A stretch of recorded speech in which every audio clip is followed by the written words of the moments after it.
ಅಂದ್ರೆ ಮಹಿಳೆ ಹುಟ್ಟದಾಗಿಂದ ಸಾವಯ ತನಕ 30 ರೀತಿಯ ಹಿಂಸೆಗಳನ್ನ ಅನುಭವಿಸ್ತಿರ್ತಾಳೆ ಅಂತ ಹೇಳ್ತಾರೆ. ಈ ದೇಶದ ಜನಸಂಖ್ಯೆಯನ್ನ ಕಡಿಮೆ ಮಾಡ್ಲಿಕ್ಕೆ ನಮಗೆ ಆಗ್ಲೇ ವ್ಯಾಕ್ಸಿನೇಷನ್ ಹಾಕಿ, ಕೋವಿಡ್ ವ್ಯಾಕ್ಸಿನೇಷನ್ ಹಾಕಿ ಸುಮಾರು ಜನ ಸಾಯ್ತಾ ಇದ್ದಾರಲ್ಲ. ಧರ್ಮಸ್ಥಳದಲ್ಲಿ ದೊಡ್ಡ ಸಂಖ್ಯೆಯಲ್ಲಿ ಹೆಣ್ಮಕ್ಳ ಮೇಲೆ ಅತ್ಯಾಚಾರಗಳು ನಡೀತಿದೆ. ಸೆಕ್ಸ್ ಟೂರಿಸಂ, ಸೆಕ್ಸ್ ದಂಧೆ, ಈ ಬಂಡವಾಳಶಾಹಿಗಳ ಉದ್ಯಮ.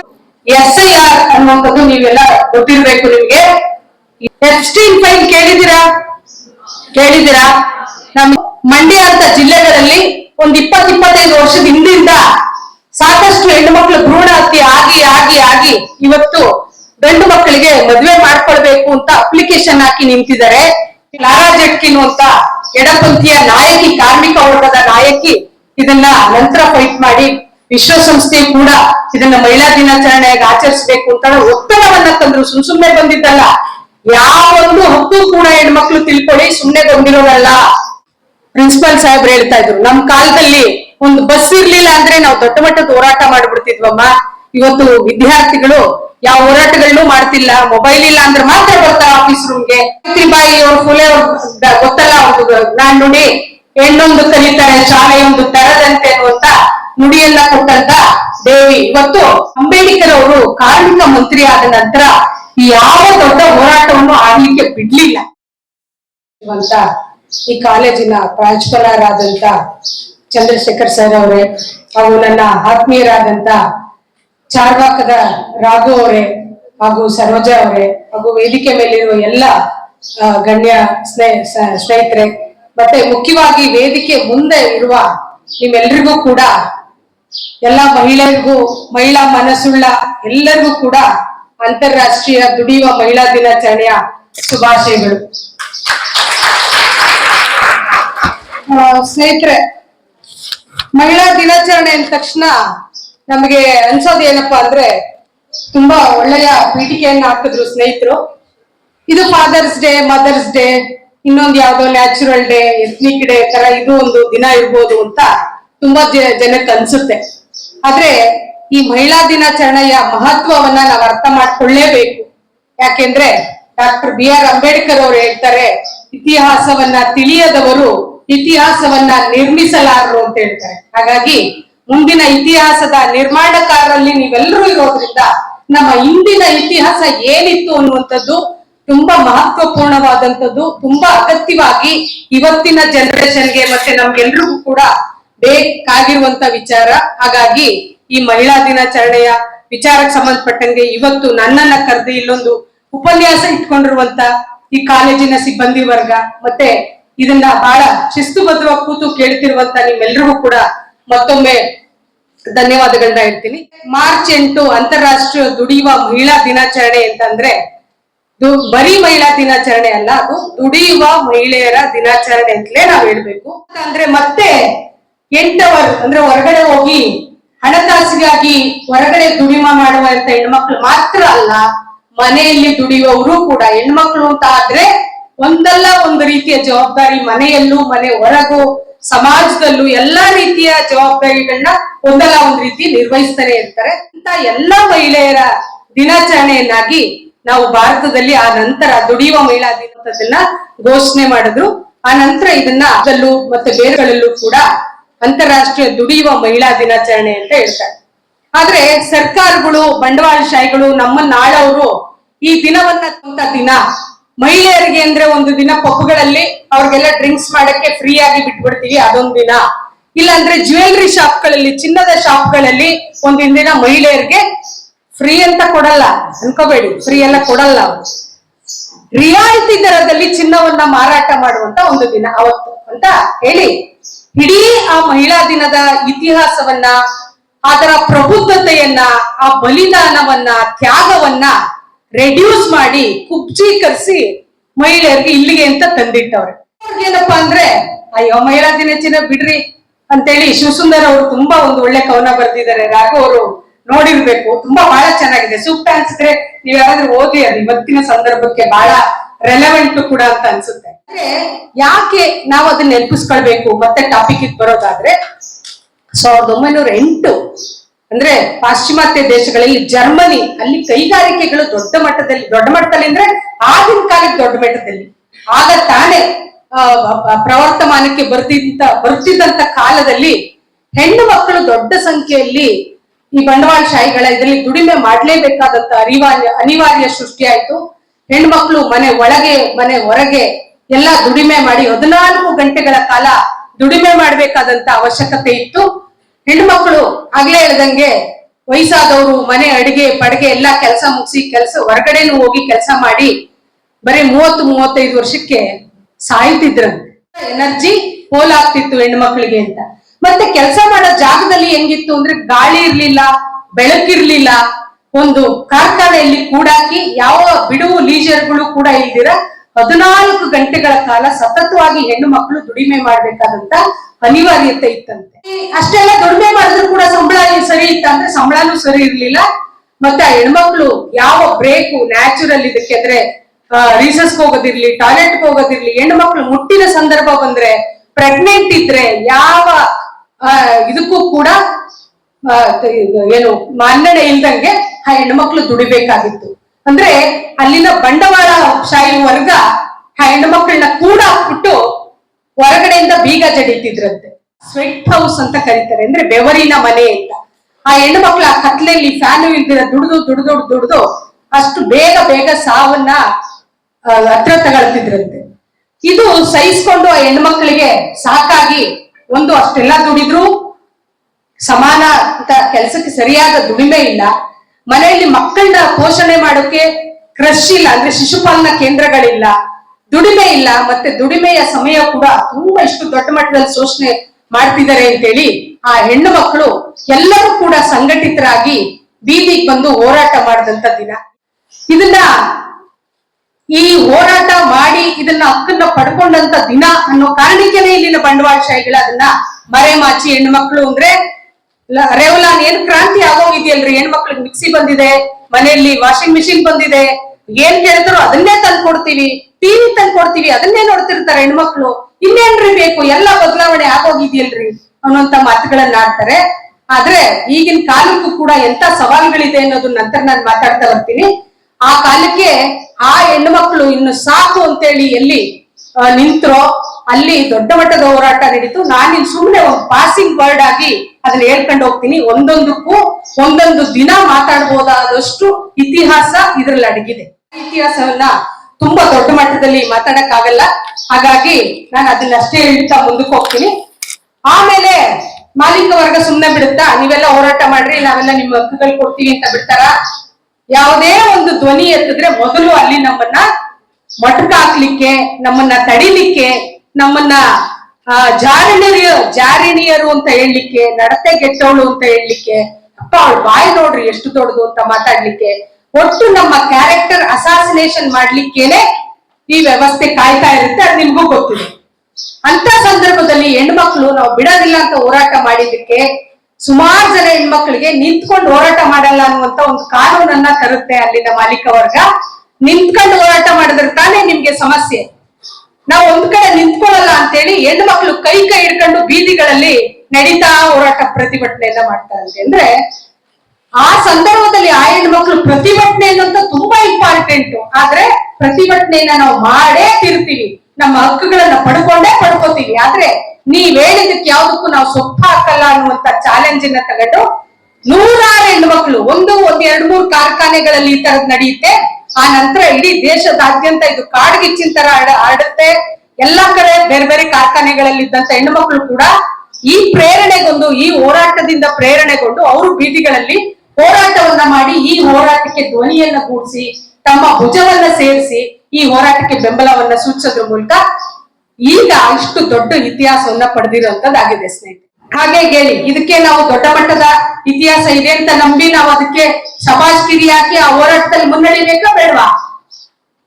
ಮುನ್ನಡಿಬೇಕಲ್ವಾ? ದೊಡ್ಡದಾಗಿ ದನಿ ಮಾಡಿ ಹೇಳ್ರಮ್ಮ ಮಕ್ಕಳ, ಮುನ್ನಡಿಬೇಕಾ ಬೇಡವಾ? ಈಗಲೂ ಕೂಡ ಅಲ್ಲಿ ಹಂಗೆ ಕೂಡಾಗ್ತಿದ್ದಂತ ಹೆಣ್ಮಕ್ಳಿಗೆ ಸುಮಾರು ಸತಿ ಬೆಂಕಿ ಹತ್ಕೊಂಡು ಕಾರ್ಖಾನೆ ಸುಟ್ಟೋಗಿದೆಯಂತೆ.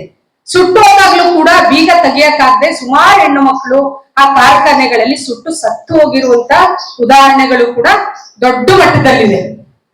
ಹಾಗಾಗಿ ಇದು ಇಂಪಾರ್ಟೆಂಟ್. ಆ ನಂತರ ಕ್ಲಾರಾ ಜೆಟ್ಕಿನ್ ಅಂತ ಎಡಪಂಥೀಯ ನಾಯಕಿ, ಕಾರ್ಮಿಕ ವರ್ಗದ ನಾಯಕಿ ಇದನ್ನ ನಂತರ ಫೈಟ್ ಮಾಡಿ ವಿಶ್ವಸಂಸ್ಥೆ ಕೂಡ ಇದನ್ನ ಮಹಿಳಾ ದಿನಾಚರಣೆಯಾಗಿ ಆಚರಿಸಬೇಕು ಅಂತ ಒತ್ತಡವನ್ನ ತಂದ್ರು. ಸುಮ್ನೆ ಬಂದಿದ್ದಲ್ಲ. ಯಾವ ಒಂದು ಹಕ್ಕು ಕೂಡ ಹೆಣ್ಮಕ್ಳು ತಿಳ್ಕೊಳ್ಳಿ ಸುಮ್ನೆ ಬಂದಿರೋದಲ್ಲ. ನಾವಿವತ್ ಏನು ಉಂಟಾ ಇದೀವಲ್ಲ, ಎಲ್ಲ ನಾವು ಕಾಲೇಜ್ ಹೋಗೋ ಫೆಸಿಲಿಟಿ ಇದೆ, ನಮ್ಮ ಆಯ್ಕೆ ಮಾಡ್ಕೊಳ್ಳುವಂತ ಸಬ್ಜೆಕ್ಟ್ ಅನ್ನ ಆಯ್ಕೆ ಮಾಡ್ಕೊಳ್ಬಹುದು. ಒಂದು ಮಟ್ಟಕ್ಕೆ ನಾನು ಕಾಲೇಜ್ ಓದ್ತೀನಿ ಅಂದ್ರೆ ಓದಿಸ್ತಾರೆ. ಮದ್ವೆ ಕುಟುಂಬದ ಒಳಗಡೆ ಈ ಮದ್ವೆ ಈ ಹುಡುಗ ಇಷ್ಟ ಇಲ್ಲ ಅಂದ್ರೆ ಬೇರೆ ತರದ ಆಯ್ಕೆಗಳು ಇರ್ತವೆ.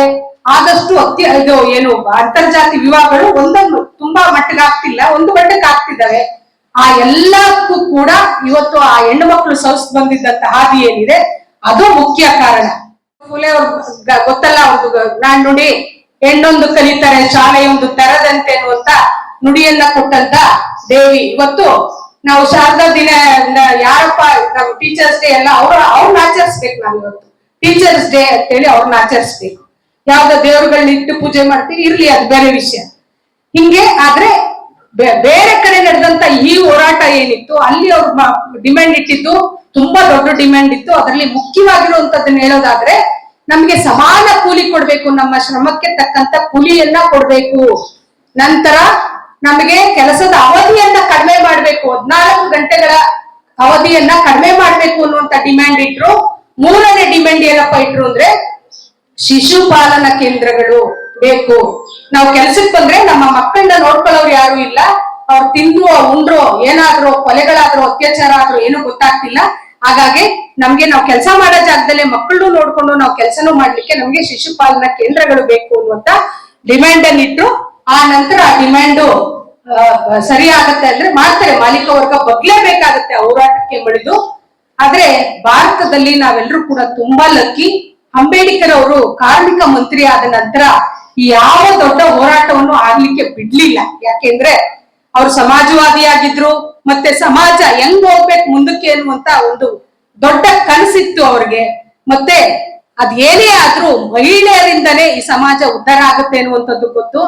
ಸಮಾಜ ಏನಾದ್ರೂ ಇವತ್ತು ಉದ್ಧಾರ ಆಗಿದ್ಯೋ ಇಲ್ವೋ ಅಂತ ಅಂದ್ರೆ ಮಹಿಳೆಯರನ್ನೇ ನಾನು ಮಾನದಂಡವಾಗಿ ನೋಡ್ತೀನಿ. ಅವರೆಷ್ಟು ಕಲ್ತಿದ್ದಾರೆ, ಅವರೆಷ್ಟು ಮುಂದೆ ಬಂದಿದ್ದಾರೆ, ಅವರೆಷ್ಟು ವೈಜ್ಞಾನಿಕವಾಗಿ ಮಾತಾಡ್ತಿದ್ದಾರೆ ಅನ್ನೋದ್ರ ಮೇಲೆ ನಾನು ಈ ಸಮಾಜ ಮುಂದೆ ಬಂದಿದ್ಯೋ ಇಲ್ಲ ಹಿಂದೆ ಉಳಿದಿದ್ಯೋ ಅನ್ನುವಂಥದ್ದನ್ನ ನೋಡ್ತೀನಿ ಅಂತ ಹೇಳಿದ್ರು. ಆ ಮಟ್ಟದ ಮುಂದಾಣಿಕೆ ಇದ್ದಂತ, ಮುಂದಿನ ಕನಸಿದ್ದಂತ ಡಾಕ್ಟರ್ BR ಅಂಬೇಡ್ಕರ್ ಅವರು ಭಾರತದಲ್ಲಿ ಎಲ್ಲ ಇದನ್ನು ಕೂಡ ನಮ್ಗೆ ಸುಲಲಿತವಾಗಿ ತಂದ್ಕೊಟ್ರು.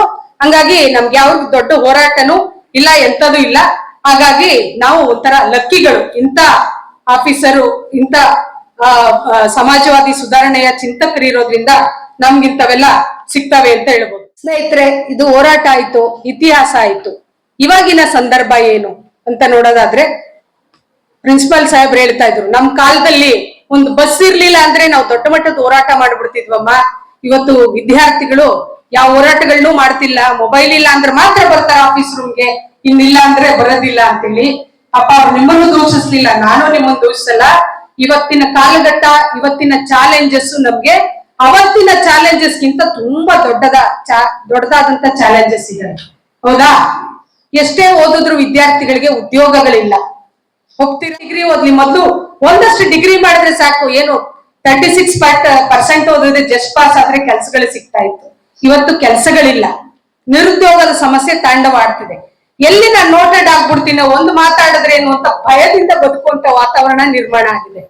ಮತ್ತೆ ಕುಟುಂಬಗಳಲ್ಲೂ ಕೂಡ ನಮ್ಮನ್ನ ಹೆಂಗೆ ಕಂಟ್ರೋಲ್ ಮಾಡ್ಲಾಗತ್ತೆ ಅಂದ್ರೆ ಹೊರಗಡೆ ಅತ್ಯಾಚಾರ ಆಗತ್ತೆ, ಇನ್ನೇನೋ ಧಾರ್ಮಿಕ ಹಿನ್ನೆಲೆಯಲ್ಲಿರೋಂತ ಹೆಣ್ಮಕ್ಳಿಗೆ ತೊಂದರೆಗಳಾಗತ್ತೆ. ಹಂಗಾಗಿ ನಾವ್ ಯಾವುದೇ ಕಾರಣಕ್ಕೂ ಅಂತದನ್ನ ಮಾಡಬಾರ್ದು. ಎಲ್ಲ ಸೇಫ್ ಆಗಿ ಮನೆಯಲ್ಲಿ ದುಡ್ಬೇಕು, ಕಾಲೇಜ್ಗೆ ಹೋಗ್ಬೇಕು, ಮನೆಗೆ ಬರ್ಬೇಕು ಅನ್ನೋ ತರದ ವಾತಾವರಣ ನಿರ್ಮಾಣ ಆಗಿದೆ. ಹೌದಾ? ಆದ್ರೆ ಮನೆ ಇವತ್ತು ಸೇಫಾ? ಇವತ್ತು ಅಧ್ಯಯನಗಳೇನಪ್ಪ ಹೇಳ್ತವೆ ಅಂತಂದ್ರೆ ಅತ್ಯಂತ ಹೆಚ್ಚಿಗೆ ಹೆಣ್ಣು ಮಕ್ಕಳ ಮೇಲೆ ಅತ್ಯಾಚಾರಗಳಾಗ್ತಿರುವಂತದ್ದು, ಆಗ್ತಾ ಇರುವಂತದ್ದು ನಾವು ನೋಡ್ತಿರುವಂತ, ನಮ್ಗೆ ಗೊತ್ತಿರುವಂತ, ನಾವು ಪದೇ ಪದೇ ನೋಡಿರೋ ಮುಖಗಳಿಂದಲೇ ನಮ್ಮ ಮೇಲೆ ದೌರ್ಜನ್ಯ ಆಗುತ್ತೆ ಅನ್ನುವಂತ ಅಧ್ಯಯನಗಳು ಹೇಳುತ್ತೆ, ನಾನ್ ಹೇಳ್ತಿರೋದಲ್ಲ. ಇನ್ನೊಂದು ಅಧ್ಯಯನ ಏನಪ್ಪಾ ಹೇಳುತ್ತೆ ಅಂದ್ರೆ ಮಹಿಳೆ ಹುಟ್ಟದಾಗಿಂದ ಸಾವಯವ ತನಕ 30 ರೀತಿಯ ಹಿಂಸೆಗಳನ್ನ ಅನುಭವಿಸ್ತಿರ್ತಾಳೆ ಅಂತ ಹೇಳುತ್ತೆ ಅಧ್ಯಯನ.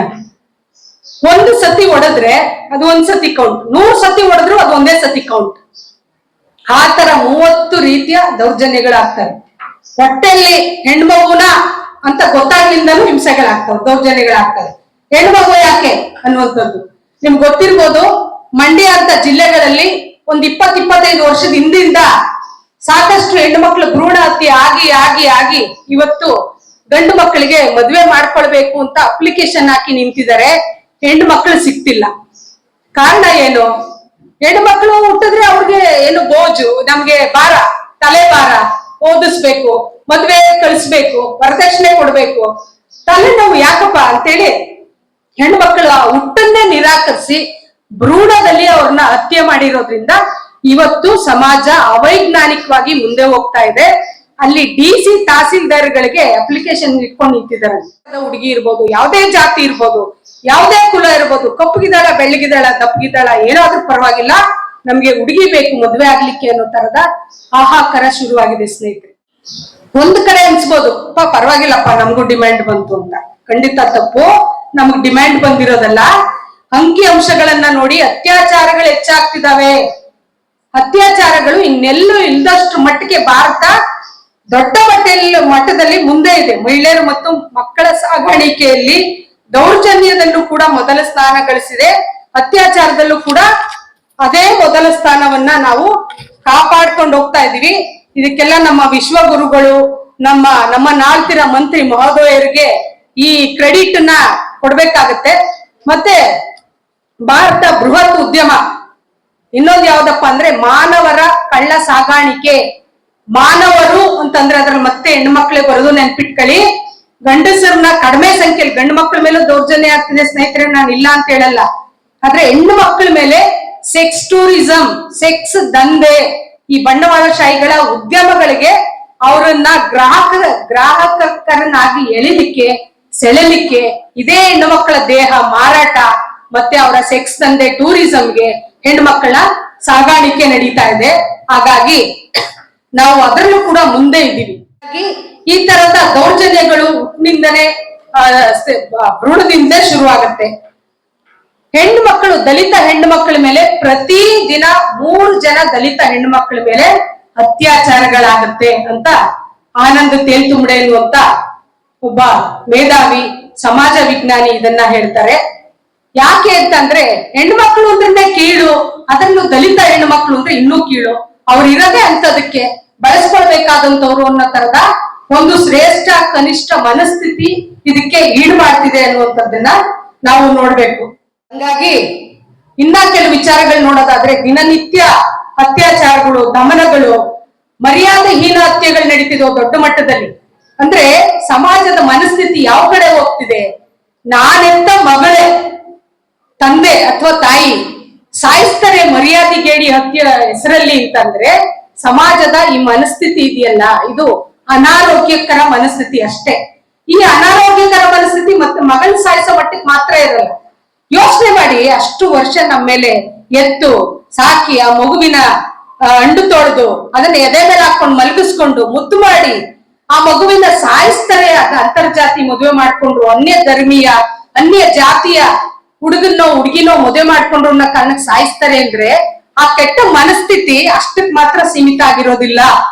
ಅದು ಇಡೀ ಸೊಸೈಟಿಯನ್ನೇ ನುಂಗುತ್ತೆ. ಬೆಂಕಿ ತರ ಆಹುತಿಯಾಗಿ ಕೆನ್ನಾಲಿಗೆಯನ್ನ ಚಾಚುತ್ತೆ. ಇಡೀ ಸಮಾಜವನ್ನೇ, ಆರೋಗ್ಯಕರ ಸಮಾಜವನ್ನೇ ಅನಾರೋಗ್ಯಕರವಾಗಿ ಮಾಡುತ್ತೆ ಅನ್ನುವಂಥದ್ದು ನಮ್ಗೆ ಗೊತ್ತಿರ್ಬೇಕು. ಆ ಕಾರಣಕ್ಕೆ ಇವತ್ತು ಹೆಣ್ಣು ಮಕ್ಕಳು ನಮ್ಮ ಮೇಲೆ ಆಗುವಂತ ದೌರ್ಜನ್ಯಗಳನ್ನ ಪ್ರತಿಭಟಿಸ್ಬೇಕು ಅಂದ್ರೆ ಎಲ್ಲ ಬೀದಿಗೆ ಬಂದ್ಬಿಟ್ಟು ಎಲ್ಲ ನಡೀರಿ ಜಯ ಅನ್ನೋದು ಮಾತ್ರ ಅಲ್ಲ, ಅದು ಒಂದು ರೀತಿ. ಪದ್ಯಗಳನ್ನ ಬರಿಬೋದಾ? ನಿಮ್ಗೆ ಎಜುಕೇಶನ್ ಇದೆ, ಪದ್ಯಗಳನ್ನ ಬರಿಬೋದಾ? ಪ್ರತಿರೋಧದ ಪದ್ಯಗಳನ್ನ ಬರಿಬೋದಾ? ಚಿಟಕಗಳನ್ನ ಬರಿಬೋದಾ? ಇದನ್ನ ನಾನು ವಿರೋಧಿಸ್ತೀನಿ ಅನ್ನುವಂತ ಒಂದ್ ಸಣ್ಣ ವಿಡಿಯೋ ಮಾಡಿ ಹರಿಬಿಡ್ಬೋದಾ? ಟ್ರೋಲ್ ಮಾಡ್ತಿರ್ತೀವಿ ಎಲ್ಲ ಬೆಳಗಿನ ಸಂಜೆ ತನಕ, ತಿಕ್ಕಿ ತಿಡಿ ಇಂಥವ್ರು ಮಾಡ್ಬೇಕು ನಾವು ಹೆಣ್ಮಕ್ಳ ಮೇಲೆ. ಇದು ಹೆಣ್ಮಕ್ಳು ಅಂದ್ರೆ ಯಾವ್ದೋ ಅಲ್ಲ. ಯಾರು ಸಾವಿತ್ರಿಬಾಯಿ ಫುಲೆ ನಾವು ಮಾತಾಡಿದ್ವಿ, ಅವ್ರ ಎಜುಕೇಶನ್ ಎಲ್ಲಿ ಕೊಟ್ರು? ಸಗಣಿ ಒಳ್ಳೆ ಓಡಿಸ್ಕೊಂಡ್ರು, ಟೊಮೆಟೊ ಮೇಲೆ ಓಡಿಸ್ಕೊಂಡ್ರು. ಒಂದು ಸೀರೆಯನ್ನ ಬಿಚ್ಚಿ ನಿಮ್ ಪಾಠದಲ್ಲಿ ಓದಿರ್ತೀರಾ, ಕೊಳಕಾಗಿನ ಸೀರೆಯನ್ನ ಬಿಚ್ಚಿಟ್ಬಿಟ್ಟು ಇನ್ನೊಂದು ಸೀರೆ ಉಟ್ಕೊಂಡು ಪಾಠ ಮಾಡಿ ಮತ್ತೆ ಅವರು ಆ ಕೊಳಕಿನ ಸೀರೆ ಉಟ್ಕೊಂಡು ಮತ್ತೆ ಓಡಿಸ್ಕೊಂಡು ಹೋಗ್ತಾ ಇದ್ರು. ಇದೇ ಬ್ರಾಹ್ಮಣ ಶಾಹಿ ವಿರುದ್ಧ ಅಷ್ಟು ಮಾಡಿದ್ಕೆ ಇವತ್ತು ಈ ನಮ್ಮ ಹೆಣ್ಣು ಮಕ್ಕಳಿಗೆ, ದಲಿತ ಹೆಣ್ಣು ಮಕ್ಕಳಿಗೆ, ಶೂದ್ರ ಹೆಣ್ಣು ಮಕ್ಕಳಿಗೆ ನಮ್ಗೆ ಎಜುಕೇಶನ್ ಸಿಕ್ಕಿದೆ. ನಿಂತಿದ್ದ ಇನ್ನೊಬ್ಬ ಹೆಣ್ಣು ಮಗಳು ಅಂತಂದ್ರೆ ಫಾತಿಮಾ ಶೇಖ್ ಅಂತ.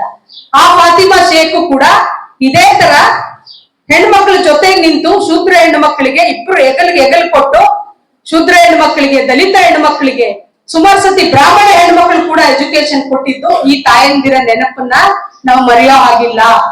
ಇವತ್ತು ನಮಗೆ ಒಂದಷ್ಟು ಎಲ್ಲ ಪ್ರಿವಿಲೇಜ್ಗಳಿದ್ದಾವೆ, ಹೌದಾ? ಆಗ್ಲೇ ಹೇಳ್ದಂಗೆ ನಮ್ಗೆ ಆಯ್ಕೆ ಮಾಡ್ಕೋಬಹುದು, ಯಾವ ಕೋರ್ಸ್ ಓದ್ತೀನಿ, ಯಾವ ಕಾಲೇಜ್ ಓದ್ತೀನಿ, ನನ್ಗೆ ಈ ಬಟ್ಟೆ ಬೇಡ, ನನ್ಗೆ ಈ ಬಟ್ಟೆ ಬೇಕು, ನನಗೆ ಆ ತರದ ಗಾಡಿ ಬೇಕು, ನನ್ಗೆ ಈ ತರದ ಮೊಬೈಲ್ ಬೇಕು, ನನ್ಗೆ ಈ ತರದ ಎಲ್ಲವೂ ನಮ್ಗೊಂದು ಸಣ್ಣ ಮಟ್ಟದ ಆಯ್ಕೆಗಳಿದಾವೆ. ಆ ಆಯ್ಕೆಗಳು ಕೂಡ ವಿತ್ ಇನ್ ಕೋರ್ಸ್ ಅನ್ಕೊಳ್ಳಿ. ಈಗ ಮರ್ಯಾದಹೀನ ಅತ್ಯದೇನ್ ಹೇಳಿದ್ನಲ್ಲ, ಇದನ್ನ ಮೀರಿ ನಾನು ಅಂತರ್ಜಾತಿ ವಿವಾಹನ ಮಾಡ್ಕೋತೀನಿ, ಅಂತರ್ ಧರ್ಮದ ವಿವಾಹವನ್ನ ಮಾಡ್ಕೊಳ್ತೀನಿ ಅಂದ್ರೆ ಕುಟುಂಬದಲ್ಲಿ ಅದೇ ತರದ ಒಂದು ಸಪೋರ್ಟ್ ಬೆಂಬಲ ಸಿಗಲ್ಲ, ಗೊತ್ತಿದೆ ನಮ್ಗೆ. ಆದ್ರೆ ಈ ಮಟ್ಟದ ಈ ಚೌಕಟ್ಟಲ್ಲಿ ನಾವು ಯೋಚನೆ ಮಾಡ್ಲಿಕ್ಕೂ ಕೂಡ ಅವರ ಕಾಂಟ್ರಿಬ್ಯೂಷನ್, ಅವರ ಕೊಡುಗೆ ಅನ್ನೋದನ್ನ ನಾವು ದಿನನಿತ್ಯ ಮರಿಬಾರ್ದು ಅಂತ ಅನ್ಸುತ್ತೆ. ಇಲ್ಲೇ ತುಂಬಾ ಹತ್ರ ಧರ್ಮಸ್ಥಳದಲ್ಲಿ ದೊಡ್ಡ ಸಂಖ್ಯೆಯಲ್ಲಿ ಹೆಣ್ಮಕ್ಳ ಮೇಲೆ ಅತ್ಯಾಚಾರಗಳು ನಡೀತು, ಕೊಲೆಗಳು ನಡೀತು, ಹೆಣ್ಮಕ್ಳು ಸುಮಾರು ಜನನ್ನ ಕಾಣೆಯಾದ್ರು. ಕೊಂದಿರೋದು ಹೌದಾದ್ರೆ ಕೊಂದವರು ಯಾರು ಅನ್ನುವಂಥದ್ದನ್ನ ದೊಡ್ಡ ಚಳವಳಿ ಕಟ್ಟಿ ಬೆಂಗಳೂರು ಮತ್ತೆ ಪುತ್ತೂರು ಎಲ್ಲಾ ಕಡೆನೂ ಕೂಡ ನಾವು ಈ ಪ್ರಶ್ನೆಯನ್ನ ಕೇಳಿ ದೊಡ್ಡ ಮಟ್ಟದ ಹೋರಾಟವನ್ನು ಕೂಡ ಮಾಡ್ತಾ ಇದ್ದೀವಿ. SITಗೆ ಮತ್ತೆ ಇದಾಗ್ಬೇಕು ಅಂತ ಹೇಳೋದ್ರಲ್ಲೂ ಕೂಡ ಈ ಹೋರಾಟದ ಪಾತ್ರ ಇದೆ. ಅದರಲ್ಲಿ ಮಹಿಳಾ ಆಯೋಗದ ಅಧ್ಯಕ್ಷರು ಕೂಡ ತುಂಬಾ ದೊಡ್ಡ ಪಾತ್ರವನ್ನ ವಹಿಸಿದ್ರು. ಮುಂದೆ ಬಂದು ಪ್ರಶ್ನೆ ತೆಗೆದು ಇದು ಮತ್ತೆ SITಗೆ ಆಗ್ಬೇಕು ಅಂತ ಹೇಳಿದ್ರು. ಅಷ್ಟ್ರಲ್ಲಾಗ್ಲೇ ಕ್ಲೋಸ್ ಮಾಡ್ಬಿಟ್ಟಿದ್ರು ಚಾಪ್ಟರ್ನೇ. ಏನು ಆಗಕ್ಕಾಗಲ್ಲ ಮೇಡಮ್, ಆಗೋಯ್ತು, ಅದು 20 ವರ್ಷ ಆಯ್ತು.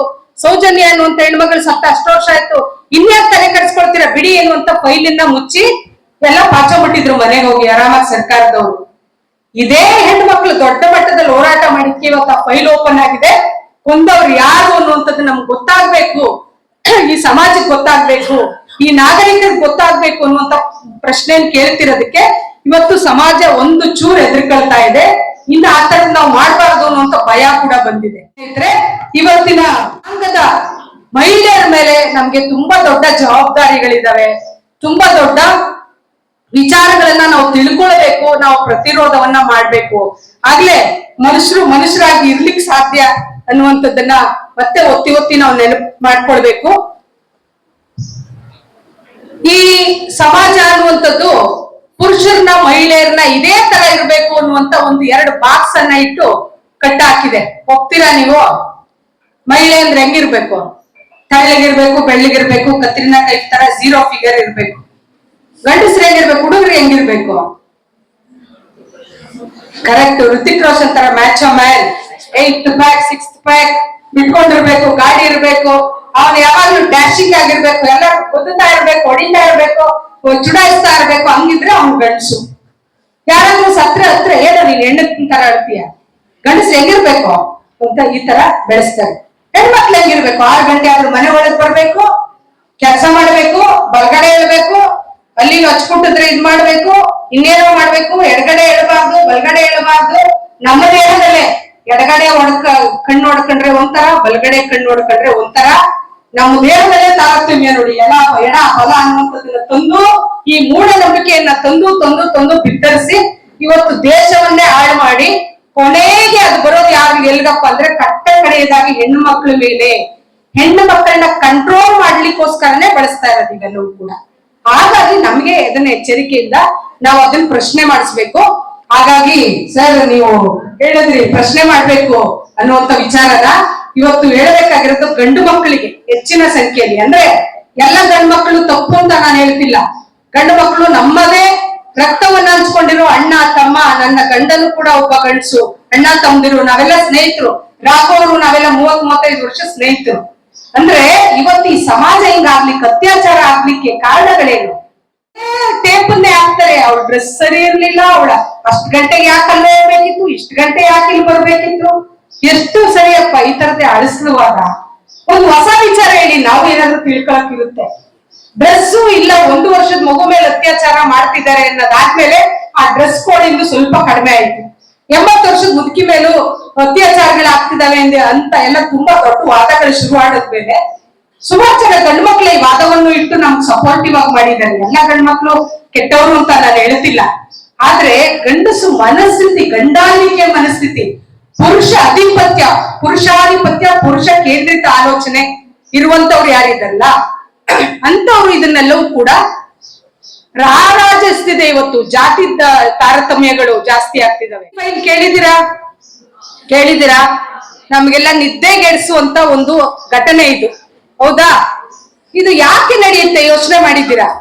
ಎಷ್ಟು ಕೊಳಕ ಮನಸ್ಥಿತಿ ಇದ್ರೆ ಈ ತರದ ಘಟನೆ ನಡೆಯುತ್ತೆ ಅಂತ ನಾನು ಅದನ್ನ ಕೇಳಿ ವಿಡಿಯೋಗಳಲ್ಲೂ ಕೂಡ ನೋಡ್ಲಿಕ್ಕೆ ನಂಗೆ ಧೈರ್ಯ ಬರ್ಲಿಲ್ಲ. ತುಂಬಾ ಭಯ ಆಗೋಯ್ತು. ಅಂದ್ರೆ ಸಣ್ಣ ಸಣ್ಣ ಕಂದಮ್ಮಗಳನ್ನ, ಹೆಣ್ಮಕ್ಳು ಮುದ್ದು, ಚಿಕ್ಕ ಯಾರೇ ಮಗು ಇರ್ಲಿ, ಚಿಕ್ಕ ಮಗು ಇದ್ರೆ ಮುದ್ದು ಮಾಡ್ಬೇಕು ಅನ್ಸುತ್ತೆ, ಹೆಂಗ್ರಿ ಅತ್ಯಾಚಾರ ಮಾಡ್ಬೇಕು ಅನ್ಸುತ್ತೆ? ಹೆಂಗೆ ಆ ತರದ ಮನಸ್ಥಿತಿಗಳು ಬರಕ್ ಸಾಧ್ಯ ಈ ಜನರಿಗೆ? ಅಂದ್ರೆ ಈ ಬಲಪಂಥೀಯ ವಿಚಾರ ಅನ್ನುವಂಥದ್ದು ಏನಿದೆಯಲ್ಲ, ಇದು ಮೂಢನಂಬಿಕೆಯನ್ನ ಬಿತ್ತುತ್ತೆ. ಅವರೆಲ್ಲರೂ ಕೂಡ ದೊಡ್ಡ ದೊಡ್ಡ ಶ್ರೀಮಂತರು, F15 ಅಲ್ಲಿ ಇರೋರೆಲ್ಲರೂ ಕೂಡ ಆ ದುರಾಂಕಾರ ಏನಂದ್ರೆ ವಯಸ್ಸಾಗ್ತಾ ಆಗ್ತಾ ಈ ಲೋಲುಪತೆ ಬರುತ್ತಲ್ಲ, ಏನ್ ಹೇಳ್ತಾರೆ, ಮಜಾ ಮಾಡೋದು, ಮಜಾ ಉಡಾಯಿಸೋದು, ಇದ್ರ ಭಾಗವಾಗಿ ಇದು ಬಂದಿರೋದು. ಹೆಣ್ಣು ಮಕ್ಕಳನ್ನ, ಸಣ್ಣ ಹೆಣ್ಣು ಮಕ್ಕಳನ್ನ ಲೈಂಗಿಕವಾಗಿ ಬಳಸ್ಕೊಂಡ್ರೆ ಯೌವನ ಬರುತ್ತೆ ಅನ್ನುವಂತ ಮೂಢನಂಬಿಕೆ. ನೋಡಿದ್ರೆ ಹಿಂಗಾಗೋದು. ಮರ ಬೆಳೆಯುತ್ತೆ, ಕಾಯಿ ಬಿಡುತ್ತೆ, ಹಣ್ಣು ಕೊಡುತ್ತೆ, ಚಿಗುರುತ್ತೆ, ವಯಸ್ಸು ಆಗುತ್ತೆ, ಬೀಳುತ್ತೆ. ಅದ ಪ್ರಕೃತಿ ನಿಯಮ, ಸಹಜವಾದ ನಿಯಮ. ಮನುಷ್ಯರು ಅಷ್ಟೇ, ಬೆಳಿತೀವಿ, ಯೌವನ, ವೃದ್ಧಾಪ್ಯ ಎಲ್ಲವನ್ನೂ ಅನುಭವಿಸ್ತೀವಿ, ಸಾಯ್ತೀವಿ. ಮತ್ತೆ ಯಾಕೆ ಬರ್ಬೇಕು ನಮ್ಗೆ ಆ ಯೌವನ? ಅಂದ್ರೆ ಇದನ್ನೆಲ್ಲ ತಡೆಗಟ್ಟಬೇಕು ಅನ್ನೋ ಕಾರಣಕ್ಕೇನೆ F15 ತರದ್ ಬಂದು ಅಲ್ಲಿ ಹೆಣ್ಣು ಮಕ್ಕಳನ್ನ ಅತ್ಯಾಚಾರ ಮಾಡೋದಷ್ಟೇ ಅಲ್ಲ, ಅತ್ಯಾಚಾರ ಮಾಡಿ ಸುಟ್ಟು ಆ ಮಾಂಸವನ್ನ ತಿಂತಿದ್ರಲ್ಲ ಸ್ನೇಹಿತರೆ. F15 ಅಂತ ಹೊಡೀರಿ ನೀವು, ಭಯಾನಕವಾದಂತ ವಿಚಾರಗಳು ಬರ್ತವೆ. ಅವ್ ಯಾವ ಸುಳ್ಳು ಅಂತ ನನ್ಗಂತೂ ಅನ್ಸಲ್ಲ. ಸಮಾಜ ಕ್ರೂರತನಕ್ಕೆ ಹೋಗಿದ್ದಾರೆ. ಅದರಲ್ಲಿ ನಮ್ಮ ದೇಶದ ಮಹಾನ್ ಭಾವರು, ದೊಡ್ಡ ದೊಡ್ಡವರು ಎಲ್ಲರೂ ಇದ್ದಾರೆ. ನಾವು ಇದೇ ಜನ, ದೇಶ ಉದ್ಧಾರ ಆಗುತ್ತೆ, ನಮ್ಮ ಸಂಸ್ಕೃತಿಯನ್ನ ಉಳಿಸ್ತೀವಿ, ನಾವು ಎಲ್ಲೋ ಮುಂದಕ್ಕೆ ಹೋಗ್ಬಿಡ್ತೀವಿ, ಇದುವರೆಗೂ ಹಿಡಿದು ಎಳ್ತಿದ್ದಾರೆ ನಮ್ಮನ್ನ ಅಂತ ಹೇಳಿ ನಾವೆಲ್ಲ ಓಟ್ ಹಾಕಿ ಗೆಲ್ಸಿದೀವಲ್ಲ, ಈ ಮಹಾನ್ ಭಾವರು ಕೂಡ F15 ಅಲ್ಲಿ ಇದ್ದಾರೆ, ನೆನ್ಪಿಟ್ಕೊಳ್ಳಿ. ನೆಕ್ಸ್ಟ್ ಇಂಥ ಹೋರಾಟಗಳು ಬಂದಾಗ ನಾವು ಯಾರಿಗೆ ಸರಿಯಾಗಿ ಬುದ್ಧಿ ಕಲಿಸಿ, ಪಾಠ ಕಲಿಸಿ, ನಾವು ಇದನ್ನ ಹೆಂಗೆ ಮಾನವೀಯ ಸಮಾಜದ ಕಡೆ ಎಳ್ಕೊಂಡ್ ಬರ್ತೀವಿ ಅನ್ನೋಂಥದ್ದು ನಮ್ಮೆಲ್ಲರ ಮುಂದೆ ಇರುವಂತ ಒಂದು ದೊಡ್ಡ ಚಾಲೆಂಜ್ ಸ್ನೇಹಿತರೆ. ಹಾಗಾಗಿ ನಾವ್ ಇದನ್ನ ಮಾಡ್ಲೇಬೇಕು. ಹಂಗಾಗಿಯೇ ನಮ್ಮೆಲ್ಲರ ಮೇಲೆ ಇವತ್ತು ದೊಡ್ಡ ಜವಾಬ್ದಾರಿ ಇದೆ. ನೇನೋ ಸ್ಟೂಡೆಂಟ್ ಲೈಫ್, ಮಾಮ ಮಜಾ ಮಾಡು, ಸ್ಟೂಡೆಂಟ್ ಮಜಾ ಮಾಡು, ಅಷ್ಟಲ್ಲ. ಇವತ್ತು ಮಜಾ ಮಾಡಕ್ ನಮ್ಗೆ ಆಗೋದೇ ಇಲ್ಲ. ನಮ್ಮ ಪಕ್ಕದಲ್ಲೇ ಇರುವಂತ ಒಂದು ಹೆಣ್ಣು ಮಗಳ ಮೇಲೆ ಅತ್ಯಾಚಾರ ಆಗ್ತಿದ್ರೆ ನಾವ್ ಆರಾಮಾಗಿರಕ್ಕಾಗತ್ತಾ? ಇನ್ಯಾವುದೋ ಜನರನ್ನ ನೀವು ಅನ್ಯ ಧರ್ಮೀಯರು ಅಂತೇಳಿ ಸುಟ್ಟಾಗಿ ಸಾಯಿಸ್ತಿದ್ರೆ ನಾನು ಇಲ್ಲಿ ಆರಾಮಾಗಿ ಇರಕ್ಕಾಗುತ್ತಾ? ಖಂಡಿತ ಇಲ್ಲ. ನಾವು ಮನುಷ್ಯರು, ಅದಕ್ಕೆ ನಮ್ಗಾಗಲ್ಲ. ನಾವು ಈ ದೇಶದಲ್ಲಿ ಹುಟ್ಟಿರೋರು, ಈ ದೇಶದಲ್ಲಿ ಬೆಳೆದಿರೋರು ಎಲ್ಲರೂ ಕೂಡ ಮನುಷ್ಯರೇ. ನಾವೆಲ್ಲರೂ ಕೂಡ ಸಮಾನತೆಗಾಗಿ ಹೋರಾಟ ಮಾಡ್ಬೇಕು. ಆ ನಿಟ್ಟಿನಲ್ಲಿ ಮಹಿಳಾವಾದ ಅನ್ನುವಂಥದ್ದು ಏನಿದೆ, ಸ್ತ್ರೀವಾದ, ಮಹಿಳಾವಾದ ಅನ್ನುವಂಥದ್ದು ಏನ್ ಹೇಳ್ತೀವಿ, ಈ ಮಹಿಳಾವಾದ, ಸ್ತ್ರೀವಾದ ಇಡೀ ಸಮಾಜವನ್ನ ಹೆಣ್ಣು ನೋಟದಿಂದ, ಕೆಳ ಹಂತದಿಂದ ಮೇಲಿನ ಹಂತದವರೆಗೂ ಹೆಣ್ಣು ನೋಟದಿಂದ ನೋಡಿ ಅದಕ್ಕೆ ಪರಿಹಾರವನ್ನ ಹೇಳುತ್ತೆ. ಪುರುಷರಿಗೂ ಕೂಡ ಬಿಡುಗಡೆ ಇದು. ಅದಕ್ಕೆ ನಾವು ಸ್ತ್ರೀವಾದವನ್ನ ಮಾತಾಡ್ಬೇಕು, ಸ್ತ್ರೀವಾದವನ್ನ ಎತ್ತಿಡಿಬೇಕು ಅಂತ ಹೇಳೋದು. ಸಹಜವಾಗಿ ನಿನ್ಗೆ ಅಳು ಅಂದ್ರೆ ಅಳಪ್ಪ ಅಂತ ಹೇಳುತ್ತೆ ಸ್ತ್ರೀವಾದ. ಹೆಣ್ಣು ಮಕ್ಕಳು ಅಂದ್ರೆ ಕಳ್ತಾನೆ ಇರ್ಬೇಕು, ನಾವು ಯಾವಾಗ್ಲೂ 6 ಗಂಟೆಗೆ ಮನೆಗೆ ಹೋಗ್ಬೇಕು, ಹೊರಗಡೆ ಎಲ್ಲೂ ಅತ್ಯಾಚಾರಗಳಾಗಲ್ವ? ಎಲ್ಲಾ ಕಡೆ ಅತ್ಯಾಚಾರ ಆಗುತ್ತೆ. ನಮ್ ಬಟ್ಟೆಗಳು ಮಾತ್ರ ಕಾರಣ ಅಲ್ಲ ಅತ್ಯಾಚಾರಕ್ಕೆ. ಅದಕ್ಕೆ ಸಂಬಂಧಪಟ್ಟಂಗೆ ಒಂದು 20 ವರ್ಷದ ಹಿಂದೆ ಒಂದು ಅಧ್ಯಯನ ನಡೆದಿತ್ತು. ಅಂದ್ರೆ ಜೈಲ್ಗಳಿಗೆ ಹೋಗಿ ಒಬ್ರು ಸಮಾಜ ಒಂದು ಸಂಸ್ಥೆ ಅಧ್ಯಯನ ಮಾಡಿತ್ತು. ಅಧ್ಯಯನ ಎಷ್ಟು ಇಂಟ್ರೆಸ್ಟಿಂಗ್ ಅಪ್ಪ ಅಂದ್ರೆ, ನಿನ್ಗೆ ಯಾಕೆ ಅತ್ಯಾಚಾರ ಮಾಡ್ಬೇಕು ಅಂತ ಅನ್ನಿಸ್ತು ಅಂತ ಕೇಳಿದ್ದಾರೆ. ತುಂಬಾ ವೆರೈಟಿ ಗಂಡಸರನ್ನ, ಅತ್ಯಾಚಾರಿಗಳನ್ನ ಅಧ್ಯಯನ ಮಾಡಿದ್ದಾರೆ. ಅವ್ರು ಹೇಳಿದಂತೆ, ಇವಳು ತುಂಬಾ ಸುಂದರವಾಗಿದ್ಲು, ಹಾಗಾಗಿ ನನ್ಗೆ ಅವಳ ಮೇಲೆ ಅತ್ಯಾಚಾರ ಮಾಡ್ಬೇಕು ಅಂತ ಅನ್ನಿಸ್ತು ಅಂತ ಕೇಳಿದ್ವಿ. ಇನ್ನೊಬ್ಬರು ಕೇಳಿದ್ರಂತೆ, ಅವಳು 80 ವರ್ಷದ ಮುದುಕಿನ ಅತ್ಯಾಚಾರ ಮಾಡಿದ್ಲಂತೆ. ನಿಮ್ಗೆ ಯಾಕಪ್ಪ ಇವಳನ್ನ ಅತ್ಯಾಚಾರ ಮಾಡ್ಬೇಕು ಅಂತ ಅನ್ಸಿತ್ತು ಅಂದ್ರೆ, ಹೆಂಗಿರುತ್ತೆ ಅಂತ ನೋಡ್ಬೇಕು, ಅದು ಒಂದು ಕುತೂಹಲಕಾರಿಯಾಗದಂತ ವಿಚಾರ ಅನ್ನುವಂಥದ್ದಿತ್ತಂತೆ. ಸೀರೆ ಉಟ್ಕೊಂಡ್ರೆ ಹೆಣ್ಮಕ್ಳಿಗೆ ಏನಪ್ಪ ಕಾಣುತ್ತೋ ನಿನ್ಗೆ, ಅವಳ ಮೇಲೆ ಯಾಕೆ ಅತ್ಯಾಚಾರ ಮಾಡ್ಬೇಕು ಅಂತಂದ್ರೆ ಎಲ್ಲ ಸುತ್ತಿಟ್ಟಿರ್ತಾರಲ್ಲ, ಅದ್ರೊಳಗೆ ಏನಿತ್ತು ಅಂತ ನಂಗೆ ನೋಡ್ಬೇಕಿತ್ತು ಅನ್ನುವಂತ ಗಾಬರಿಕಾರಕ ವಿಚಾರಗಳನ್ನ ಹೇಳಿದ್ರಂತೆ. ಅಂದ್ರೆ ಒಂದು ಪ್ರಶ್ನೆ ನಮ್ಮನ್ನ ಇಲ್ಲಿ ಕಾಡ್ಬೇಕು, ನೀವು ಬುರ್ಕಾ ಹಾಕೊಂಡ್ರು ಬಿಡಲ್ಲ, 9 ಮೊಳ ಸೀರೆ ಉಟ್ಕೊಂಡ್ರು ಬಿಡಲ್ಲ, ಚೂಡಿದಾರ್ ಹಾಕೊಂಡ್ರು ಬಿಡಲ್ಲ, ಸಣ್ಣ ಮಕ್ಳು 1 ವರ್ಷದ ಮಕ್ಕಳು ಬಿಡಲ್ಲ ಅಂದ್ರೆ ಇನ್ ಹೆಂಗಿರ್ಬೇಕು? ನಾವು ಎಲ್ಲಿ ಹೋಗ್ಬೇಕು? ಕೊಡ್ಲಿಕ್ಕಾಗತ್ತ? ಇದೇ ಪ್ರಪಂಚದಲ್ಲಿ ಇರ್ಬೇಕು ತಾನೆ. ಅಂದ್ರೆ ಒಟ್ಟಾರೆ ಈ ಮನಸ್ಥಿತಿಗೆ ಕಾರಣಗಳೇನು ಅನ್ನುವಂಥದ್ದನ್ನ ನಾವು ನೋಡ್ಕೋಬೇಕಾಗಿರೋದು.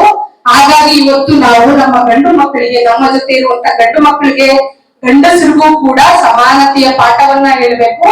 ಹೆಂಗಸನ್ನ ನೀನು ಸಮಾನಳು ಅಂತ ಭಾವಿಸುವಂತ ವಿಚಾರ ಹೇಳಬೇಕು. ಆಕೆಯು ನಿನ್ನ ಸಹಜೀವಿ, ಆಕೆಯು ನಿನ್ನ ಫ್ರೆಂಡು, ನಿನ್ನ ಅಕ್ಕ, ನಿನ್ನ ಅತ್ತಿಗೆ, ನಿನ್ನ ತಾಯಿ ಅಥವಾ ಸ್ನೇಹಿತೆ, ಹೆಂಡತಿ, ಮಗಳು, ಬೇಕಾದ್ರೂ ಇರ್ಬೋದು. ಅವಳ ಜೊತೆ ನೀನು ಸಮಾನವಾಗಿರೋದನ್ನ ಕಲಿ ಎನ್ನುವಂಥದ್ದನ್ನ ಮೊದಲ ಪಾಠ ನಾವು ಗಂಡು ಮಕ್ಕಳಿಗೆ ಹೇಳಿದ್ರೆ ಸುಮಾರು ಸುಧಾರಣೆಗಳು ಕಾಣುತ್ತೆ. ಅದ್ರ ಜೊತೆಗೆ ಇವತ್ತು ದೊಡ್ಡ ಮಟ್ಟದಲ್ಲಿ ನಡೀತಿರುವಂತ ಈ ಸರ್ಕಾರಗಳ ಮೇಲೆ ಒತ್ತಡ ತರುವಂತ ಶಿಕ್ಷಣದಿಂದಲೂ ಕೂಡ ನಾವು ಹೆಂಗೆ ಮಾನವೀಯತೆ ಮೌಲ್ಯಗಳನ್ನ ಕಲಿಸ್ಬೇಕು ಅನ್ನುವಂತ ವಿಚಾರಗಳ ಜೊತೆಗೆ ದೊಡ್ಡ ದೊಡ್ಡ ಚರ್ಚೆಗಳಾಗ್ಬೇಕು. ಅಲ್ಲಿ ನಾವು ಮಾನವೀಯತೆ ಮೌಲ್ಯಗಳನ್ನ, ಸಮಾನತೆಯ ಹೇಳುವಂತ ಪಾಠಗಳನ್ನ ನಾವು ಮಾಡ್ತಾ, ನಾವು ಕಲಿತಾ ನಾವು ಮುಂದಕ್ಕೆ ಹೋಗ್ಬೇಕಿದೆ ಅನ್ನುವಂಥದ್ದನ್ನ ಹೇಳ್ತಾ, ಇನ್ನೊಂದು ಅನ್ನುವಂಥದ್ದು ನೀವೆಲ್ಲ ಗೊತ್ತಿರ್ಬೇಕು. ನಿಮ್ಗೆ ಇಷ್ಟೆಲ್ಲ ಏನ್ ಮಾತಾಡ್ತಿದೀವಿ ಅದನ್ನೆಲ್ಲ ಒಡೆದು ಧೂಳಿ ಪಟ ಮಾಡಿ ಬಿಸಾಕುವಂತ ಒಂದು SIR ಅನ್ನುವಂಥದ್ದು ಬರ್ತಾ ಇದೆ. ಎಷ್ಟು ಡೇಂಜರಸ್ ಅಂದ್ರೆ, ಇವತ್ತು ನಾವು ಮನುಷ್ಯರು ಬದುಕಿದೀವೋ ಇಲ್ವೋ, ನಾವು ಈ ದೇಶದ ಪ್ರಜೆಗಳು ಹೌದೋ ಇಲ್ವೋ ಅನ್ಲಿಕ್ಕೆ ನಾವು 3-4 ತಲೆಮಾರಲಿದ್ದಂತ ನಮ್ಮ ಪೇರೆಂಟ್ಸ್ ಗಳ ಐಡೆಂಟಿ ಕಾರ್ಡ್ಗಳನ್ನ ಕೊಡ್ಬೇಕಂತ. ಎಲ್ಲಾದ್ರೂ ನೋಡಿದೀರಾ? ತಂದೆ ತಾತ ಗೊತ್ತು, ಅದರಿಂದ ಆಚೆಗೆ ನಮ್ಗೆ ಸಂಬಂಧಗಳೇ ಗೊತ್ತಿಲ್ಲ ಯಾರು ಅಂತ, ಯಾಕಂದ್ರೆ ನಾವು ಹುಟ್ಟಿಲ್ವಲ್ಲ. ಇವತ್ತು ಆ ತಂದೆ ತಾಯಿಗಳದ್ದು, ಅವ್ರ ತಾತನ ಹೆಸರು, ಅವ್ರದ್ದು ಐಡೆಂಟಿ ಕೊಡಿ, ಅವಾಗ ಮಾತ್ರ ನೀವು ಭಾರತದ ದೇಶದ ಪ್ರಜೆಗಳು ಅಂದ್ರೆ. ಸುಮಾರು ಜನಕ್ಕೆ ಈಗಲೂ ಕೂಡ ಒಂದು ಆಧಾರ್ ಕಾರ್ಡ್ ಸರಿ ಇಲ್ಲ, ಆಧಾರ್ ಕಾರ್ಡ್ ಕೂಡ ಕೌಂಟಬಲ್ ಅಲ್ಲ, ರೇಷನ್ ಕಾರ್ಡ್ ಇಲ್ಲ, ಎಲೆಕ್ಷನ್ ವೋಟರ್ ಐಡಿನೂ ಕೂಡ ಇಲ್ಲ. ಹಾಗಾದ್ರೆ ನಾವೆಲ್ಲ ಹೋಗ್ಬೇಕು? ಈ ದೇಶದ ಜನಸಂಖ್ಯೆಯನ್ನ ಕಡಿಮೆ ಮಾಡ್ಲಿಕ್ಕೆ ನಮಗೆ ಆಗ್ಲೇ ವ್ಯಾಕ್ಸಿನೇಷನ್ ಹಾಕಿ, ಕೋವಿಡ್ ವ್ಯಾಕ್ಸಿನೇಷನ್ ಹಾಕಿ ಸುಮಾರು ಜನ ಸಾಯ್ತಾ ಇದ್ದಾರೆ. ಹೌದಾ? ಏನು ಕಾರಣಗಳೇ ಇಲ್ದಿರ ಸಾಯ್ತಾ ಇದ್ದಾರೆ. ಅದಕ್ಕೆ ಅಧ್ಯಯನಗಳು ಕೂಡ ಇಲ್ಲ, ಏನೂ ಇಲ್ಲ. ಈಗೀಗ ಅಧ್ಯಯನಗಳು ಬರ್ತಾ ಇದ್ದಾವೆ. ಆ ಅಧ್ಯಯನಗಳೆಲ್ಲ ಏನಪ್ಪ ಹೇಳ್ತಿದ್ದಾರೆ ಅಂದ್ರೆ, ಕಾರಣಗಳಿಂದ ಹಿಂಗ್ ಸಾಯ್ತಿದ್ದಾರೆ ಅಂದ್ರೆ ಈ ಕೋವಿಡ್ ವ್ಯಾಕ್ಸಿನೇಷನ್ ಅಂದ್ರೆ F-15 ಫೈಲ್ ಇದೆಲ್ಲ ಏನು ನಡೀತಾ ಇದೆ, ಆ ಸಂದರ್ಭದಲ್ಲಿ 6 ತಿಂಗಳ ಮುಂಚೆನೆ ಈ ಕೋವಿಡ್ ವ್ಯಾಕ್ಸಿನೇಷನ್ ಕಂಡಿಡಿದು ಇಟ್ಕೊಂಡಿದ್ರಂತೆ. ಪ್ರೀ ಪ್ಲಾನ್ಡ್, ಅವ್ರು ಬರುತ್ತಿದ್ದು ಅಂತ ಗೊತ್ತಿತ್ತು ಅಂತ ಅರ್ಥ ತಾನೆ. ಅಂದ್ರೆ ಅದು ನ್ಯಾಚುರಲ್ ಆಗಿ ಬಂದಿರೋದಲ್ಲ ಸ್ನೇಹಿತರೆ. ಈ ಭಾರತ ದೇಶದ ಜನಸಂಖ್ಯೆಯನ್ನ ಕಡಿಮೆ ಮಾಡಿ ನಾವು ಕಂಟ್ರೋಲ್ ಅಲ್ಲಿ ಇಟ್ಕೊಳ್ಳಿಕ್ಕೋಸ್ಕರ ಮಾಡಿರುವಂತ ಒಂದು ಹುನ್ನಾರ. ನಾನ್ ಹೇಳ್ತಿರೋದಲ್ಲ, ತೆಗೆದು ನೋಡಿ, ಎಲ್ಲ ಅಧ್ಯಯನಗಳನ್ನ ತೆಗೆದು ನೋಡಿ ಏನೇನ್ ಬರ್ತಿದೆ ಅಂತ. ಇದಕ್ಕೆ ನಮ್ಮ ದೇಶದ ಪ್ರಧಾನ ಮಂತ್ರಿಗಳು ಇದಕ್ಕೆ ನಾವು ಜವಾಬ್ದಾರ ಅಲ್ಲ ಕಣ್ರಿ, ಅವರೇ ಜವಾಬ್ದಾರು ಅಂತ ಹೇಳ್ತಿದ್ರು. ವ್ಯಾಕ್ಸಿನೇಷನ್ ಹಾಕೊಳ್ಳಿಲ್ಲ ಅಂದ್ರೆ ನಮ್ಗೆ ಬಸ್ಸಲ್ಲಿ ಬಿಡ್ಲಿಲ್ಲ, ಸಿನಿಮಾ ಥಿಯೇಟರ್ ಒಳಗೆ ಬಿಡ್ಲಿಲ್ಲ, ಫ್ಲೈಟ್ ಅಲ್ಲಿ ಹೋಗ್ಬೇಕು ಅಂದ್ರೆ ನೀವು ಸರ್ಟಿಫಿಕೇಟ್ ತನ್ನಿ ಅಂತ ಹೇಳಿದ್ರು, ಕಾಲೇಜಲ್ಲಿ ಅಡ್ಮಿಷನ್ ಇಲ್ಲ, ಹಿಂಗೆಲ್ಲ ತಂದ್ಬಿಟ್ಟು ಇವಾಗ ನಾವು ಜವಾಬ್ದಾರಲ್ಲ ಅಂದ್ರೆ ಹೆಂಗೆ ಸ್ವಾಮಿ? ಕೇಳ್ಬೇಕಾನೆ ಇವೆಲ್ಲ. ನಾಳೆ ನಮ್ಮನೇನು ಸಾಯ್ಬೋದು, ಏನು ಕಾರಣ ಇಲ್ಲ. ತುಂಬಾ ಜನ ನಾನು ಗೊತ್ತಿರೋರು, ತುಂಬಾ ಚೆನ್ನಾಗಿದ್ದವರು, ಯಾವುದೇ ಕಾಯಿಲೆ ಕಸಾಲೆ ಇಲ್ದಿರೋರು ಸುಮ್ನೆ ಸಾಯ್ತಿದ್ದಾರೆ. ಹೆಸರು ಕೂಡ ಕಾಣ್ತಿದೆ ಅವಾಗ ಬಿಟ್ರೆ ಯಾವ ಸಮಸ್ಯೆನೂ ಇಲ್ಲ. ಅಂದ್ರೆ ಈ ಎಲ್ಲಾ ಹುನ್ನಾರಗಳನ್ನ ಅರ್ಥ ಮಾಡ್ಕೊಳ್ಬೇಕು. ಈ SIR ಕೂಡ ಬರೋದ್ರಿಂದ ದೊಡ್ಡ ಮಟ್ಟದಲ್ಲಿ ಆದಿವಾಸಿಗಳಿಗೆ, ಮಹಿಳೆಯರಿಗೆ ಇದು ನಮ್ಗೆ ದೊಡ್ಡ ಹೊಡೆತ. ಯಾಕೆ ಹೇಳಿ? ನಮ್ ಗಂಡನ ಮನೆಯೂ ನಮ್ಮನೆ, ನಮ್ ತಂದೆ ತಾಯಿ ಮನೆಯೂ ನಮ್ಮನೆ ಅಲ್ಲ. ತಂದೆ ತಾಯಿ ಮನೆಯಿಂದ ಗಂಡನ ಮನೆಗೆ ಬಂದಿರ್ತೀವಿ, ಗಂಡನ ಮನೆಯೂ ನಮ್ ಮನೆ ಅಲ್ಲ. ಒಂದೇ ಹೆಸರು ಇಟ್ಟಿರ್ತಾರೆ. ಮದುವೆ ಮಾಡ್ಕೊಳ್ಳಿಕ್ಕೆ ಹೆಸರು ಸರಿ ಬರೋದು, ಹೆಸರು ಚೇಂಜ್ ಆಗಿರುತ್ತೆ, ನಮ್ಮ ಅಡ್ಡ ಹೆಸರು ಚೇಂಜ್ ಆಗಿರುತ್ತೆ. ನಾನು ಅಲ್ಲೂ ಸಲ್ಲದವಳು, ಇಲ್ಲೂ ಸಲ್ಲದವಳು, ನನ್ಗೆ ಐಡೆಂಟಿಟಿಯೂ ಇಲ್ಲ, ನಾನು ಯಾರಂತೂ ಇಲ್ಲ. ಹಂಗಾಗಿ ಈ ತರದ ಎಲ್ಲಾ ಹೊಡೆತಗಳು ಬೀಳೋದು ಮೊದಲನೇದಾಗಿ ಹೆಣ್ಣು ಮಕ್ಕಳಿಗೆ ನೆನ್ಪಿಟ್ಕೊಳ್ಳಿ. ಇದನ್ನ ಕನ್ಸಿಡರ್ ಮಾಡಕ್ಕೆ ಪಾಸ್ಪೋರ್ಟ್ ಇರ್ಬೇಕಂತೆ. ನಿಮ್ಮ ಇಷ್ಟದಲ್ಲಿ ಎಷ್ಟು ಜನದಿದೆ ಪಾಸ್ಪೋರ್ಟ್? ಕೈ ಎತ್ತಿ. ಪಾಸ್ಪೋರ್ಟ್ ಎಷ್ಟು ಜನ ಹತ್ರ ಇದೆ? ಯಾರ ಹತ್ರ ಇಲ್ಲ ಅಲ್ವಾ? ಹಂಗಾರೆ ನಾವ್ ಯಾರು ಈ ಭಾರತ ದೇಶದ ನಾಗರಿಕರೆಲ್ಲ ಬರ್ಕೊಂಡಿ. ಹಿಂಗಾದ್ರೆ ಏನ್ ಮಾಡ್ತೀವಿ ನಾವೀಗ? ಏನ್ ಮಾಡೋದು? ಏನ್ ಮಾಡಕ್ಕಾಗುತ್ತೆ ಮೇಡಮ್? 4 ಜನಕ್ಕೆ ಆದ್ರೆ ಹುಡುಗು ಆಗುತ್ತೆ. ನಾವು ಊಟ ಮಾಡ್ತೀವಿ, ಕಾಲೇಜ್ ಹೋಗ್ತೀವಿ ಅಷ್ಟೇನಾ? ಪ್ರಶ್ನಿಸ್ಬೇಕಲ್ವಾ? ಪ್ರಶ್ನಿಸಬೇಕು ಬೇಡವಾ? ಮಾಡ್ಬೇಕು. ಪ್ರಶ್ನಿಸಬಾರ್ದು. ಹೆಣ್ಮಕ್ಳು ಅನ್ನೋ ಕಾರಣಕ್ಕೆನ ಹಲವಾರು ರೀತಿಯ ಹುನ್ನಾರಗಳು ಹೆಣ್ಮಕ್ಳು ಸುತ್ತ ದೊಡ್ಡ ಮಟ್ಟದಲ್ಲಿ ನಡೀತಿದೆ. ಅದ್ರ ಒಂದೆರಡು ಉದಾಹರಣೆಗಳನ್ನ ಹೇಳಿ ಮಾಡ್ತೀನಿ. ಇತ್ತೀಚೆಗೆ ಸರ್ಸೆ ಸರ್ಸೆ ಸೆರಗ ಸರ್ಸೆ ಅಂತ ಹಾಡುಗಳು ಕೇಳಿಸ್ಕೊಂಡ್ರ? ಜನ ವಿರೋಧ ವ್ಯಕ್ತಪಡಿಸಿದ್ರಿ, ಎಷ್ಟ್ ಜನಕ್ಕೆ ಮುಜುಗರ ಆಯ್ತಪ್ಪ, ಅಥ್ವಾ ಎಷ್ಟ್ ಕೆಟ್ಟಾಗಿದೆ, ಎಷ್ಟ್ ಜನಕ್ಕೆ ಅನಿಸ್ತಾವ, ಎಷ್ಟ್ ಜನಕ್ಕೆ ಅನಿಸ್ತಾವ, ಕನಿಷ್ಠ ವೆರಿ ಗುಡ್. ಕೈ ಎತ್ತಿದ್ರು, ಒಂದೇ ಒಂದ್ ಕೈ ಎತ್ತಿದ್ರಪ್ಪ, ಥ್ಯಾಂಕ್ ಯು. ಒಬ್ರು ನನ್ ಮರ್ಯಾದೆ ಹೋಗಿ ನನ್ ಕುಲಕ್ಕೆ. ಎಷ್ಟ್ ಜನಕ್ಕೆ ಮುಜುಗರ ಆಯ್ತು, ವಿರೋಧಿಸಿದ್ವಿ? ಕೈ ಎತ್ತಬೇಕಪ್ಪ, ಹೇಳ್ಬೇಕು. Very good. ಅನ್ನಿಸ್ತಾ ಏನೋ ಮುಜುಗರ ಅನ್ನಿಸ್ತಾ, ಏನಪ್ಪ ಇಷ್ಟು ಕೆಟ್ಟದಾಗ ಆಡ್ ಬರ್ತಿದ್ದಾರೆ ಅಂತ. ಇದು ಬರೇ ಒಂದು ಹಾಡಲ್ಲ, ಕಲ್ಚರಲ್ ಯಾವಾಗ್ಲೂ ಕೂಡ ತುಂಬಾ ಸ್ಟ್ರಾಂಗ್ ಇರುವಂತದ್ದು. ಯಾವಾಗ್ಲೂ ಕೂಡ ದೃಶ್ಯ ಮಾಧ್ಯಮ ಬಹಳ ಸ್ಟ್ರಾಂಗ್. ಇಂಥವೇನಾದ್ರೂ ಬರ್ತವೆ ಅಂದ್ರೆ ನಮಗೆ ಗೊತ್ತಿಲ್ದಿರ ನಾವು ಅದನ್ನ ಫಾಲೋ ಮಾಡ್ತಾ ಇರ್ತೀವಿ. ಹೌದಾ? ಈ ಟಿವಿ ಸೀರಿಯಲ್ಗಳು ನೋಡ್ತೀವಾ ಟಿವಿ ಸೀರಿಯಲ್ಗಳನ್ನ. ಅಲ್ಲಿ ನೋಡ್ತೀವಲ್ಲ, ಹೆಣ್ಮಕ್ಳು ಏನ್ ಮಾಡ್ತಾರೆ? ಕಾಂಜೀವರಂ ಸೀರೆ ಉಟ್ಕೊಂಡು ನಿದ್ದೆ ಮಾಡ್ತಾರೆ, ಕಾಂಜೀವರಂ ಸೀರೆ ಉಟ್ಕೊಂಡು ಒಗ್ಗರಣೆ ಹಾಕ್ತಾರೆ, ಇನ್ಯಾವುದು ಮೈಸೂರು ಸೀರೆ ಉಟ್ಕೊಂಡು ಕಸ ಗುಡಿಸ್ತಿರ್ತಾರೆ. ಯಾರ್ಯಾಗ ಎಷ್ಟು ಬಂದ್ರೆ ಅದರಲ್ಲೇ ಬರ್ತಾರೆ. ನಾವ್ ಹಂಗಿರ್ತೀವ ಜೀವನದಲ್ಲಿ? ಅಂದ್ರೆ ಮಿತ್ತು ಸುಳ್ಳುಗಳನ್ನ ಪೊಳ್ಳುಗಳನ್ನ ಹುಟ್ಟಾಕಿ ಹೆಣ್ಮಕ್ಳು ಹೀಗೆ ಇರ್ಬೇಕು, ಸದಾ ಮೇಕಪ್ಗಳು ಹಿಂಗಿರ್ಬೇಕು ಅನ್ನಂಗೆ ಹೆಣ್ಮಕ್ಳನ್ನ ತಡೆದಿಡುವಂತ ಒಂದು ವ್ಯವಸ್ಥೆ. ಇದು ವ್ಯವಸ್ಥಿತವಾಗಿ ನಡೀತಿದೆ ಸ್ನೇಹಿತರೆ. ಟಿವಿ ಸೀರಿಯಲ್ ಅಂದ್ರೆ ಅದೇನೋ ಟಿವಿ ಸೀರಿಯಲ್ ಮಾತ್ರ ಅಲ್ಲ. ಮೊನ್ನೆ ಹಾಸನದಲ್ಲಿ ಒಬ್ಬ ಸ್ನೇಹಿತ ಹೇಳ್ತಾ ಇದ್ರು, ಅವ್ರ ಮನೆಯಲ್ಲಿ ಪ್ರತಿನಿತ್ಯ ಅವ್ರ ಟೀಚರ್ ಗಂಡ ಇಬ್ರು ವರ್ಕಿಂಗು, ದಿನನಿತ್ಯ ಅವರಪ್ಪ ನ್ಯೂಸ್ ಪೇಪರ್ ಓದ್ತಿದ್ದಂತೆ. ಅವರ ಅಮ್ಮ ನ್ಯೂಸ್ ಪೇಪರ್ ಮನೇಲಿ ಓದಕ್ಕಾಗಲ್ಲ ಅಂತ ಅವ್ರ ಕಾಲೇಜಲ್ಲಿ ಹೋಗಿ ನ್ಯೂಸ್ ಪೇಪರ್ ಓದ್ತಿದಂತೆ, ಕೆಲಸ ಮಾಡಕ್ ಟೈಮ್ ಇರಲ್ಲ ಅಂತ. ಈ ಹುಡುಗ ನೋಡ್ತಿತ್ತಲ್ಲ ಮಗು, ಆ ಮಗು ಏನ್ ಮಾಡಿದ್ರೆ ಒಂದ್ಸತಿ ಅವ್ರ ಫ್ರೆಂಡ್ ಮನೆ ಕರ್ಕೊಂಡು ಹೋಗಿದ್ರು ಅವ್ರ ಅಮ್ಮ. ಕರ್ಕೊಂಡೋದ್ರೆ ಅವ್ರ ಅಮ್ಮನ ಫ್ರೆಂಡ್ ಜಡ್ಜಿ ಒಬ್ರು ನ್ಯೂಸ್ ಪೇಪರ್ ಓದ್ತಾ ಇದ್ರಂತೆ ಹಾಲಲ್ಲಿ ಕೂತ್ಕೊಂಡು. ಈ ಮಗು ಕೇಳ್ತಿದ್ದೆ, ಅಮ್ಮ ನೋಡಮ್ಮ ಇವ್ರು ನ್ಯೂಸ್ ಪೇಪರ್ ಓದ್ತಿದ್ದಾರೆ, ಮನೇಲಿ ನ್ಯೂಸ್ ಪೇಪರ್ ಓದುತ್ತಾನೆ, ಹೆಣ್ಮಕ್ಳು ಓದುತ್ತಾನೆ, ಇವ್ರು ಓದ್ತಿದ್ದಾರೆ ನೋಡಮ್ಮ ಅಂತ ಕೇಳ್ತಿದ್ದೆ ಅಂತ ಮಗು. ಅಂದ್ರೆ ನಾವು ದಿನನಿತ್ಯ ಏನನ್ನ ನೋಡ್ತೀವೋ ಅದು ನಮ್ಗೆ ಒಂಥರ ಏನಾಗುತ್ತೆ, ಸಹಜ ಅಂತ ಆಗ್ಬಿಡುತ್ತೆ. ಸಹಜ ಅನ್ನುವಂತ ಒಂದು ಒಪ್ಪಿತ ಪ್ರಕ್ರಿಯೆ ನಮ್ಮ ತಲೆಗಳಲ್ಲಿ ಉಂಟಾಗ್ತಾ ಹೋಗುತ್ತೆ. ಆಮೇಲೆ ಆ ಲೇಡಿ ಅನ್ಕೊಂಡ್ಲಂತೆ, ನಾನು ದಿನ ಕಾಲೇಜಲ್ಲಿ ಓದೋದು ಇವ್ರು ಗೊತ್ತಿಲ್ಲ, ಹಾಗಾಗಿ ಅವ್ರ ಅಪ್ಪ ಓದೋದನ್ನ ಮಾತ್ರ ಅವ್ರು ನೋಡ್ಕೊಂಡು ಇಲ್ಲೋಡಮ್ಮ ಮಹಿಳೆ ಪತ್ರಿಕೆ ಓದ್ತಿದ್ದಾಳೆ ಅಂತ ಕೇಳ್ತಿದ್ದಾರೆ ಅಂದ್ರೆ ಶಾಕ್ ಆಗಿ ಅವತ್ತಿಂದ ಕೆಲಸ ಮಾಡ್ಲಿ ಬಿಡ್ಲಿ, ಏನ್ ಕೆಲಸ ಬಿದ್ದಿರುತ್ತೋ ಇರ್ಲಿ ಅಂತೇಳಿ ದಿನನಿತ್ಯ ಆ ಮಗು ನೋಡತ್ರ ಅವರು ಕೂಡ ನ್ಯೂಸ್ ಪೇಪರ್ ಓದ್ತಿದ್ರಂತೆ. ನಾನು ಯಾಕೆ ಇದನ್ನ ಹೇಳ್ತಿದ್ದೀನಿ ಅಂದ್ರೆ, ನಾನು ಮಹಿಳಾ ಸಂಘಟನೆಯಲ್ಲಿ ಕೆಲಸ ಮಾಡ್ತಿದ್ದೀನಿ.